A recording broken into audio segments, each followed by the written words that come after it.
Good morning. Welcome. Xin chào mừng ạ. La photo, la photo. La photo. Là Chụp ảnh ạ.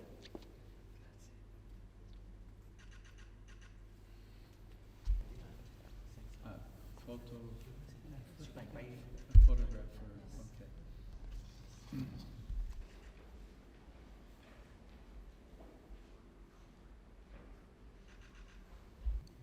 Lo scambio di valori, che era qua.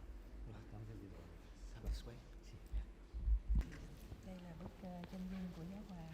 This is Bằng your đá tự portrait nhiên. to Và chúc express mừng my giáo hoàng. appreciation and congratulations to you, Your Thank you very Holiness. much. xin cảm ơn rất là nhiều. Mong giáo hoàng hài lòng. I hope that you're happy with the Beautiful, yes. Rất đẹp ạ. Rất là đẹp. Tôi rất vui về điều đó. Very happy. Thank you very much. Unity with all peoples throughout the world. Như là ước muốn xây dựng cái sự hợp tác, xây dựng cái chuyện. Here we give you a copy of the message of Pope Francis for the World Day of Peace, the message of peace which we hope to continue to promote throughout the world. Đây là sứ điệp của Đức Giáo hoàng Francisco về hòa bình trên thế giới, như là một cái quà tặng và muốn xây dựng hòa bình. Rất trân trọng cái sứ điệp này. Appreciate very much the Vì nó rất message. là gần gũi với cái định hướng phát triển It's của very Việt Nam. close to the vision of Vietnam.